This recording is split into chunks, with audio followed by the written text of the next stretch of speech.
Welcome to this episode of Morning Tea Marketing Misses, where we offer value tip. Let's start again. Okay. Welcome to this conversation with the Morning Tea Marketing Misses, where we offer valuable tips to help small business owners and entrepreneurs improve their online presence and communicate more effectively.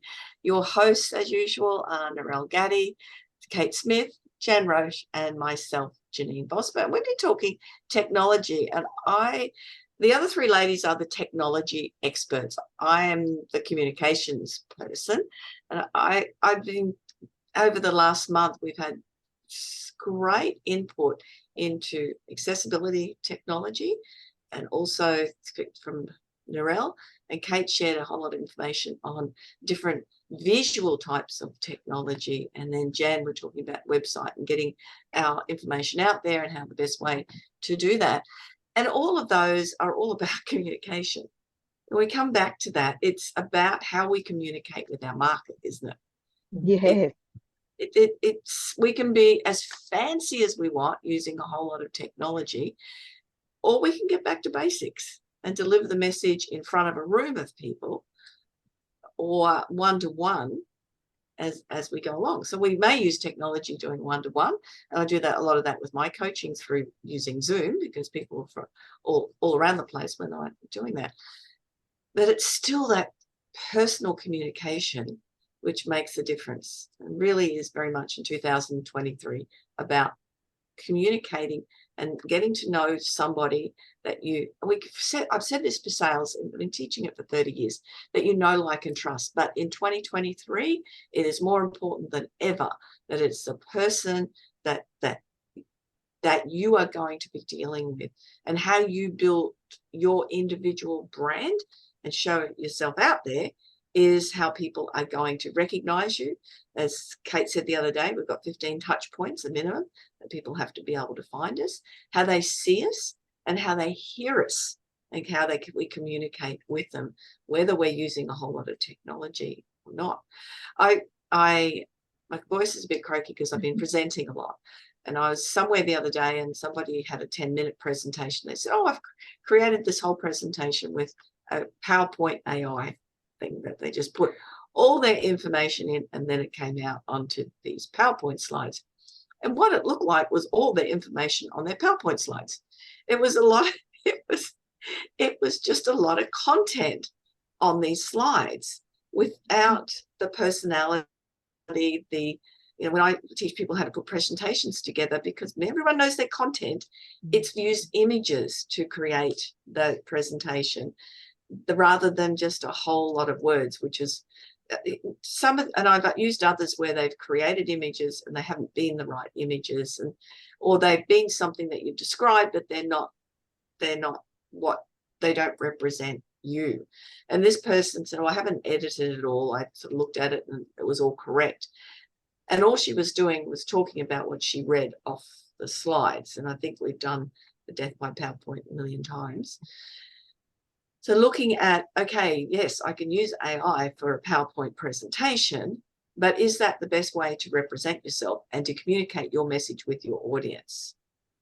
Think everything that you're using with technology, reevaluating it and thinking, is this a great way for me to get that message across? I sort of think that's more the main point I wanted. And I know, I think you touched on it last week, Jan, is making sure that if you're investing in a subscription to something, that you are actually using it and getting the best value out of it. I know I went through a thing at the beginning of the year and removed things that I hadn't been using. So for me, because again, communication, I've got an audio boom, which is for my what do I have? A podcast. We're a podcast. I think I've accidentally introduced that a few times when I'm talking about the Morning Tea Marketing Misses. So I have that subscription. I have a subscription where I have a regular blog go out on an email, and everything's being able to do that with Aweber. And they're ones I use. That there are others around. I find them very simple for me to use. And for me, it's a lot easier than trying to change things all the time, because even doing that takes up a lot of time. And depending on what you you charge out an hour, is that the best investment of your time, going and spending looking for something different than what you're currently using, if you're reasonably happy with it? And I speak to people, go, oh, there's something new out there. I've got to go try this new thing. And again, it's learning how to use it. Is it of value? And what's wrong with what you're already doing, unless it's expensive and you know that you can save money. What I'm trying to get across is be really thoughtful about the technology that you're using and investing in. There's so much of it around. Yeah, Janeen, I was at a meeting a couple of weeks ago and someone gave a presentation and it was really awkward because they used a PowerPoint and I couldn't see what was on the PowerPoint.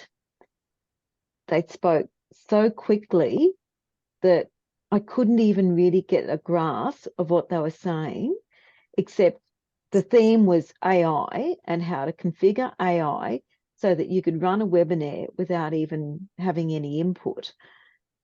And I came away from it thinking, oh, I think I turned my screen off and went and folded the clothes or did something, because there was no, the communication, the message wasn't getting across. And it was disappointing because that person had whatever you're using, isn't it? The message has to reach the listener. Yeah. That's the critical part about anything that if you're spending hours on Facebook, if you're spending hours creating images to put out on things and it's not reaching the target market, or it's not for that market, or that market's not found there, or whatever, then you're wasting a lot of time. And exactly that, Narelle, you're not getting your message to the right audience or to the audience. Yeah, I felt sorry for them, but at the same time I was getting frustrated listening to it. So I kept listening, but I turned the video off and went into something else. Yeah, maybe they need some presentation speaking skills. I wonder when they get that. I know someone. I do too, actually. I thought of that at the time. Yeah, it's really hard when you in a situation like that. I've heard quite a few government presentations, and I've actually been cheeky and gone up to their handlers and said, "Here's my business card. This could be." Why not? It's either yes or no, it doesn't matter. And that's a really good point myself. Again, it's in person. We can't be in person everywhere all the time because we are dealing with people from all around the country and all around the world. But we need to be ourselves and communicating as ourselves. I see that, the little AI images of people and that recreated their thing, which is quite fun on social media, but it's not you. It's like you're hiding behind a different image than what is you. It's a distortion. Yeah, that's exactly right. Distortion of who you are. It's an important factor. I think I've just sort of rambled on about a few different things here, but it's making sure whatever you're doing, whether it comes to technology, that it is going to represent you in the best possible light and your business in the best possible light. And that you are not just paying for things that are of no value to you, and that you're not going down a rabbit hole and spending a lot of time trying to change things up, learn something new when what you've got's probably working okay, just because someone said this is a really good idea and you need to be doing this. Yeah. And there's a difference between jumping on to whatever everybody else is doing and whatever else, but if you have a need and you do the research, if you come across something or someone recommends something, sure, do the research, and if it's ticking the boxes for you, then great, go ahead and do that. And as I mentioned last time when I presented, I spoke about paying for HubSpot for 12 months and not actually getting to know how to use it properly because it just wasn't what I was needing and what I was looking for. And then I started doing some research. There was a couple of different ones, and I really looked at Dubsado. Usually Pat's the one that does the research and looks at the reviews and whatever, but I really dug deep into researching this, and I found that, hey, this looks pretty cool, and I loved their support. I loved all of their educational instructional videos, then that made my life so much easier. So that's why I went with that, because I was looking for something and I found something that ticked all the boxes for me.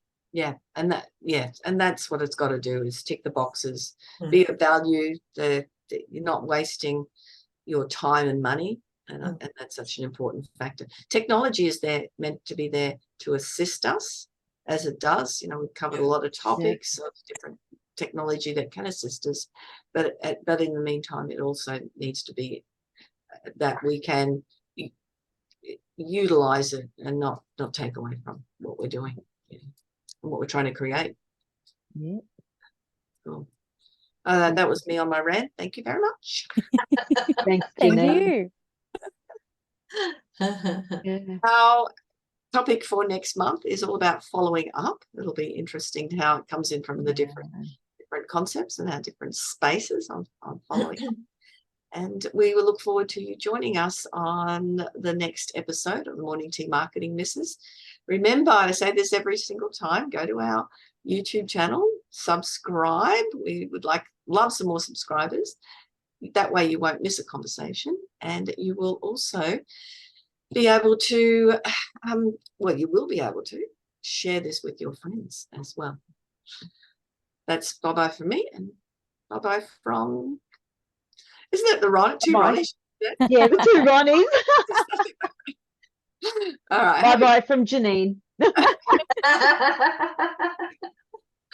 All right. Love this. Love it. See you, ladies. Bye. Bye. Bye.